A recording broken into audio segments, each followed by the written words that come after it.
Bukan main panas lagi game Chelsea dengan Spurs weekend lepas. Antara game Chelsea dalam London Derby yang paling passionate pernah aku tengok. Passion tu nampak daripada player, terutamanya player Chelsea, dan lagi nampak sebenarnya dekat dua-dua coach. Dua-dua coach tu pun boleh kata kira Chelsea jugalah. Cumanya Conte dah kena buang. Kalau kita risau Chelsea lawan dengan Everton hari tu, Chelsea main hauk sebab moral dah down. Dekat game kali ni kita dah tak payah risau dah pasal moral Chelsea. Nampaklah kalau nak compare dengan pre-season hari tu, daripada segi moral Chelsea boleh buat comeback. Cumanya itulah, kalau ref pun dah macam sampah, keputusan yang seri pun rasa macam kalah.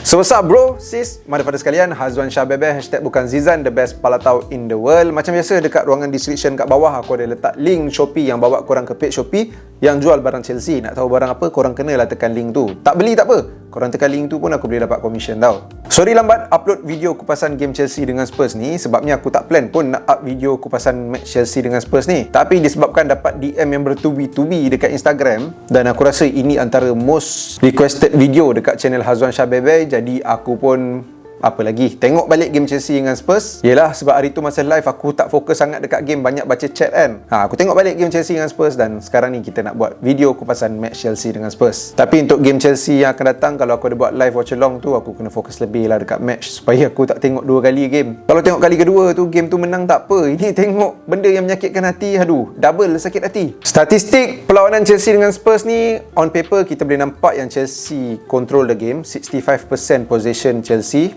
Dan kalau tak tengok paper pun, tengok game, kita sendiri boleh nampak lah yang memang Chelsea dominan daripada mula game sampai habis game. Memang diorang control game. Walaupun Chelsea control game, possession diorang pegang, tak boleh lah nak deny fakta yang Spurs punya shot on target lagi banyak daripada Chelsea, dan diorang punya shot kurang sikit je daripada Chelsea. Kenapa boleh jadi macam tu? Sebab kita boleh nampak lah dalam game ni yang Chelsea punya defensive line pun dah macam main midfield, banyak ke depan. Jadi banyaklah time yang Spurs terlepas sikit nak pergi buat try ataupun try on target. Cumanya stats yang agak menyedihkan bila kita tengok jumlah kad yang dikeluarkan lah. Ada 3 kad kuning yang dikeluarkan, dan 3 kad kuning tu pergi dekat Mendy, Havertz dan juga Reece James. Mana kad kuning untuk si Bentancur tu dan juga Romero. Dan cerita pula pasal kad, ada 2 orang ni dapat kad merah. Bukan player tapi head coach Tuchel dan juga Conte. Cerita dia bermula bila Højbjerg dah score, Conte pergi celebrate dan provoke coaching staff Chelsea. Tuchel apa lagi, panas pergilah macam pahal.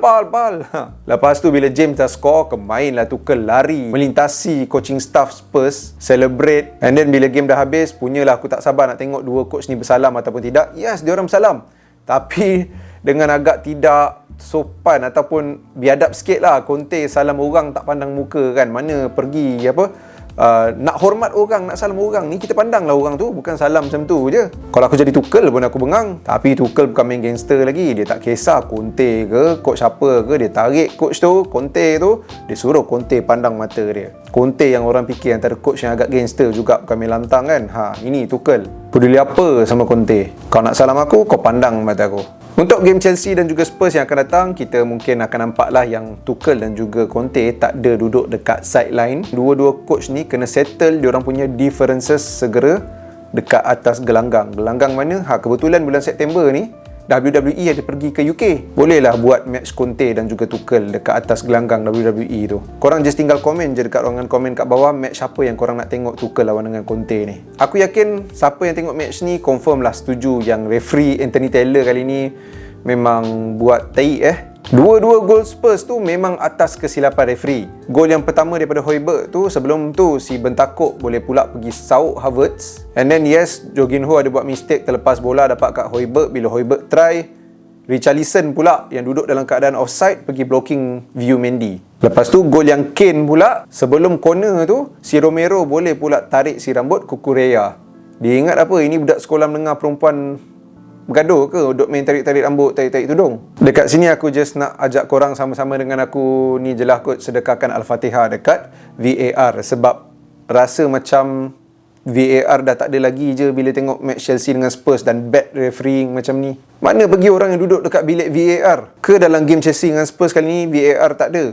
tak cukup staff. Kita yang duduk kat rumah pun nampak rambut si Cucurella tu kena tarik. At least tolonglah pergi monitor dekat VAR. Lepas kau dah monitor dekat VAR, kau tengok yes memang ada kes tarik rambut. Lepas tu kalau kau tak nak bagi foul, tak apa, kita kutuk kau lagi. Tapi kalau kau ada common sense, kau sendiri boleh nampak lah benda tu. Mana ada main bola boleh tarik rambut? Yang tu budak sekolah rendah yang pergi wakil sekolah, tak wakil sekolah pun boleh tahu benda tu. Yes, referee buat silap. Sebab apa? Referee tu manusia, tak lari daripada buat kesilapan. Walaupun Anthony Taylor ni selalu buat silap dekat game Chelsea, tapi kau dah ada VAR kot. Nikmat apa lagi yang kau nak dustakan? Nak tak nak je pakai. Kalau tak, what is the point nak ada VAR dekat EPL? Bila dah ada kemudahan, bila dah ada teknologi ni, gunakanlah sebaiknya. Ini tak pasal-pasal satu dunia dah benci kau. Jaga doa orang yang dizalimi ni makbul. Okey, untuk Spurs, dia punya front three memang tak boleh nak buat kerja sangat terutamanya Son. Sampai aku duk tertanya, Son ni main ke tak? Macam tak nampak sangat pun dia dapat bola. Mana taknya James dah lock dia ketat-ketat. Sebelum game aku duk tertanya kenapa Tuchel pergi letak James dekat centre back, tak letak dia dekat wing back kanan, lepas tu Aspi dekat centre back. Rupanya itulah nak lock si Son ni ketat-ketat. Dan aku pun boleh faham lah, dulu kita tengok si Sterling masa dia main untuk City lawan dengan Chelsea, tak boleh nak buat apa bila James dah lock dia. Tapi still, walaupun Kane ada score, Kane ada try dan hampir score, aku rasa Kane pun nasib je tu. Dalam game ni pun dia tak boleh buat apa sangat. Spurs lucky sebab Lloris ada banyak buat save. Romero pun agak keras dekat bahagian defend, dan diorang punya midfield nampak function jugalah. Untuk Chelsea, kita nampak ada Tuchel punya masterclass. Lawan Everton hari tu kita dah risau dah, dok kena tibai Chelsea ni, boleh kena 4 biji. Tapi tidak ada je percaturan si Tuchel ni yang create magic, yang mendinaikan apa yang kita expect. Dalam game ni kita nampak Chelsea punya pushing memang lain macam dan diorang daripada awal sampai habis game memang diorang yang set the tempo of the game. Yes, ini bukan Chelsea punya best performance under Tuchel, tapi tak boleh nak deny yang gameplay Chelsea dalam match ni entertaining, dan taktikal yang Tuchel pakai dalam match ni adalah taktikal yang terbaik yang diorang boleh guna untuk hadap Spurs. Cumanya itulah, taktikal yang terbaik pun kalau ada sampah, magic memang tak boleh nak jadi. Mendy underrated sebab ada buat beberapa save. Ingat, ada 5 shot on target daripada Spurs. Man of the match untuk aku dah tentu Reece James. Mula-mula main centre back, berjaya lock attacker Spurs ketat-ketat. Walaupun main centre back, ada time yang dia macam main center midfielder. Bila Aspi dah masuk, dia pergi main wingback kanan. Masa main wingback kanan, dia pula pergi score sebiji. Obviously untuk aku dia adalah man of the match. Second best player untuk aku adalah Koulibaly. Main centre back juga. Disebabkan Chelsea punya defensive line pushing lain macam dalam game kali ni, ada time nampak macam dia main center midfielder. Score sebiji volley daripada corner. Lepas dah tengok gol tu, aku yakinlah yang kita semua dah tak rindu Pak Rudy. Dan jangan lupa juga, gol Reece James tu takkan terhasil kalau tak ada Koulibaly yang menang bola dekat tepi, bagi dekat Kante, bagi dekat Sterling, lepas tu sampai dekat kaki James. Aku suka tengok partnership antara Ruben Loftus-Cheek dan juga Reece James. Dan cakap pasal Loftus-Cheek ni, awal game aku skeptikal letak Loftus-Cheek dekat belah kanan. Last bukan main amazing Mamat ni main dekat situ. Walaupun dia main wingback, dia tak bawa bola ke depan dan fikir nak crossing. Dia tahu Sterling tak berapa nak tinggi, tapi dia try juga cut masuk dalam untuk create chances. Cumanya bila dia dalam penalty box, antara dia banyak sangat atau dia tak ada finisher. Itu sahaja. Tapi selebihnya, dia did a very good job dan tak ada siapa expect benda tu. Kerisauan pada Kante yang macam kena hamstring dekat game kali ni. Jorginho yang awesome dekat first half, boleh terkantoi sikit dekat second half. Cucurella punya performance memang akan buat Alonso lagi rasa cepat nak belah ke Barca, dan buat Chilwell risau dia punya spot kena ambil dengan Mamat daripada Brighton ni. Cucurella ni bukan main confident atas padang. Walaupun baru je masuk Chelsea, main macam dah lama main dengan Chelsea, macam dah bertahun-tahun main dengan Chelsea. Memang ngam Cucurella main dekat belah kiri untuk Chelsea lawan dengan Spurs ni. Aku risau juga ni sebab aku suka Chilwell main dekat belah kiri tu. Dan aku yakin kalau Chilwell dah dapat dia punya momentum balik macam mana dia sebelum injured dulu, memang sengit ni nak tengok Cucurella dengan Chilwell duk berebut dekat belah kiri. Sebab dua-dua gameplay tak sama. Havertz antara player yang passionate juga kita nampak dalam game ni, tapi dia punya passionate tu ditunjukkan dalam bentuk emosi, tak tunjuk dekat dalam game. Bagi aku dia main agak hauk Dah nampak dia main hauk, aku tak faham kenapa tak switch dia awal-awal. Gantikanlah dia dengan Broja ataupun Gallagher.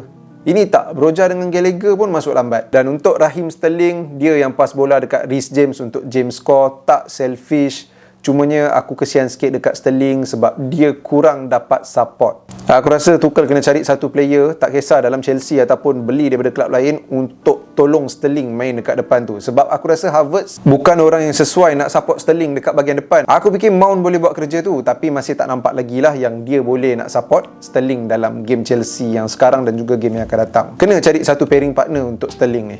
So settle bab Chelsea dengan dia punya player punya performance. Itulah result 2 sama. Walaupun seri rasa macam kalah. Aku rasa kita patut menang 2-0 game ni. Kalau 2-1 pun tak apa. Aku okey lah lagi kalau gol pertama tu dibenarkan. Gol pertama Spurs. Tapi gol kedua tu tak make sense untuk nak dibenarkan. Mentang-mentang kau tak ada rambut referee, kau tak boleh nak memahami perasaan orang yang ada rambut. Lagi-lagi rambut panjang macam tu. Aku just harap performance Chelsea yang semalam tu boleh dikekalkan ataupun diimprovekan lagi untuk game-game yang akan datang. Next game lawan dengan Leeds, tolonglah Mark Rodrigo ketat-ketat. Seram weh tengok dia main dekat bahagian depan. Kalaulah lawan dengan Leeds nanti defender Chelsea tak boleh nak fokus, aku yakin Rodrigo akan berjaya curi-curi melepasi defender Chelsea dan boleh skor.